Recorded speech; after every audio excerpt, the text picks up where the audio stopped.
یا رب لک الحمد کما ینبغی لجلال وجہک وعظیم سلطانک اعوذ باللہ من الشیطان الرجیم بسم اللہ الرحمن الرحیم۔ کلاس 10 آپ لوگ کا اسلامیات کا چیپٹر ہے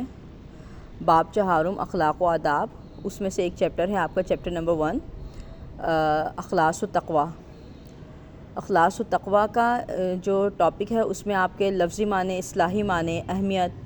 یہ ساری چیزیں ہیں، یہ ٹاپک ہیں جو نالج بیس ہیں۔ اب آپ کے جو انالیسس بیس ہیں جس میں آپ نے انالیسس کرنی ہے، اور جو آپ کے ہائر آرڈر تھنکنگ کا جو ٹاپک ہے اس میں آپ کے ہے اخلاص و تقوی کے فوائد، اور دوسرا ایک اور ٹاپک آئے گا ریاکاری کے نقصانات، وہ ہم نیکسٹ ویڈیو میں ڈسکس کریں گے۔ ابھی جو ہے اخلاص و تقوی کے فوائد، اس میں آپ کے پاس اگر یہ لانگ کوسچن آتا ہے تو مرج ہو کے پورا پوچھا جائے گا، معنی مفہوم، اہمیت، اور اسوہ رسول سے اس کی اگزامپل، اور اس کے ساتھ اخلاص و تقوی کے فوائد۔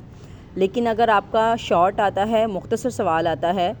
2 نمبر کا، تو اس میں آپ سے یہی پوچھیں گے کہ اخلاص و تقوی کے کوئی سے 2 فوائد تحریر کریں۔ تو یہ ایسل و بیس آپ کا ٹاپک ہے، امپورٹنٹ ٹاپک ہے، ایگزام میں لازمی آتا ہے یہ کوسچن، ٹھیک ہے، اور اسی لیے اس کی ویڈیو ریکارڈ کریں، اور یہاں پر ہم ڈسکس کریں گے 2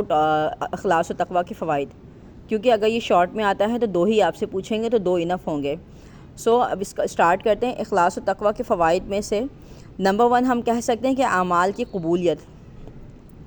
یعنی اگر انسان کے اعمال میں اخلاص و تقوی ہوگا اسی وجہ سے اس کے اعمال قبول ہوں گے۔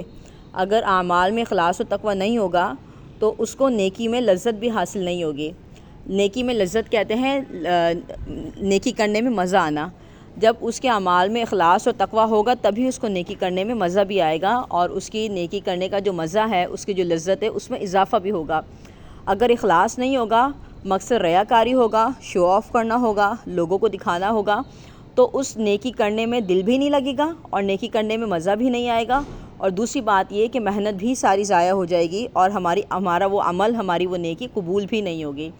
تو اخلاص و تقوی کا سب سے بڑا فائدہ یہ ہے کہ اس میں ہمارے اعمال قبول ہوتے ہیں، ہماری نیکیاں قبول ہوتی ہیں، پھر چاہے وہ چھوٹی سے چھوٹی نیکی کیوں نہ ہو۔ یعنی چھوٹی سے چھوٹی نیکی کا مقصد یہ ہے کہ سب سے ادنا نیکی یہ ہوتی ہے کہ راستے سے کوئی تکلیف دہ چیز ہٹانا۔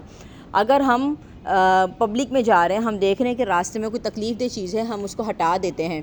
تو اگر ہماری نیت یہ ہوگی کہ اللہ تعالیٰ ہمیں اس کا اجر و ثواب دے گا اور ہم اللہ کی رضا کے لیے کر رہے ہیں، اور حقیقت میں انسانیت کے ناطے کر رہے ہیں کہ کسی کو تو کوئی تکلیف نہ پہنچے، کسی کو کوئی نقصان نہ ہو، ہم دوسروں کو اس نقصان سے بچا لیں، اس وجہ سے اگر ہم وہ نیکی کرتے ہیں تو ہمیں اس کا ثواب بھی ملے گا۔ لیکن اگر ہماری نیت یہ ہو کہ لوگ واہ واہ کریں کہ دیکھو کتنا اچھا انسان ہے، اس نے لوگوں کا راستہ آسان کر دیا، اس نے لوگوں کے آنے جانے کا جو راستہ، جو چیز تکلیف دے رہی تھی اس کو ہٹا دیا، تو اگر مقصد واہ واہ کرنا ہوگا تو پھر وہ نیکی کرنے میں ہمیں مزہ بھی نہیں آئے گا، بلکہ وہ ریاکاری بن جائے گا۔ اس کے بعد نیکی کرنے ہمارے جو اخلاص و تقوی کے جو دوسرے فوائد ہیں، ان فوائد میں سے ایک فائدہ یہ بھی ہے کہ نیکی کا راستہ آسان ہو جاتا ہے۔ اخلاص و تقوی کے فوائد میں سے دوسرا فائدہ ہم یہ دیکھیں گے مختصر، کہ نیکی کا راستہ آسان ہو جاتا ہے۔ اگر ہمارے عمل میں خلوص ہوگا اور ہمارے دل میں تقوی ہوگا، اس بات کا ڈر ہوگا کہ ہم اللہ تعالیٰ کی رضا کے لیے نیکی کریں، اور ہماری نیت خالص اللہ تعالیٰ کو راضی کرنا ہے، اللہ تعالیٰ کی مخلوق کو آسانی پہنچانا ہے، ریاکاری نہیں ہے، تو وہ اخلاص و تقوی اختیار کرنے کی وجہ سے ہمیں وہ کام کرنا بھی ہمیں آسان لگے گا، اور نیکی کا راستہ بھی ہمارا آسان ہو جائے گا۔ اور اگر اخلاص و تقوی نہیں ہوگا، ہم لوگوں کو دکھانے کے لیے کریں گے، تو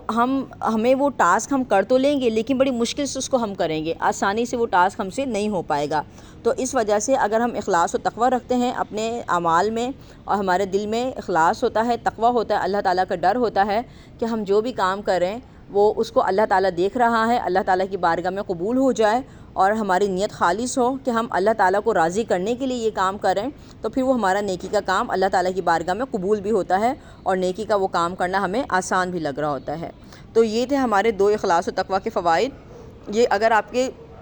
ایسل و بیس مختصر سوال آتا ہے تو یہ 2 نمبر کے سوال میں، یعنی 2 مارکس کے شارٹ کوسچن میں یہ 2 کرنا آپ کے لیے انف ہوگا، ٹھیک ہے۔ یہ کی پوائنٹ پہلے آپ لکھیں گے اس کا اعمال کی قبولیت، اس کو ایکسپلین کر دیا، پھر نمبر 2 نیکی کا آسان راستہ، اس کو ایکسپلین کر دیا. لیکن یاد رکھیے گا کہ اس کے ساتھ آپ نے ایگزامپل بھی دینی ہے، کیونکہ آپ کی جو ای شیٹ آتی ہے اس میں 12 لائنز ہوتی ہیں، ہاف پیج ہوتا ہے آلموسٹ شارٹ کویشچن کے لیے. تو اگر آپ کرنے لگیں گے تو اس کی ایگزامپل کے لیے بھی آپ کو پاس آرام سے اسپیس بن جائے گا. ٹھیک ہے، جزاکم اللہ خیرہ.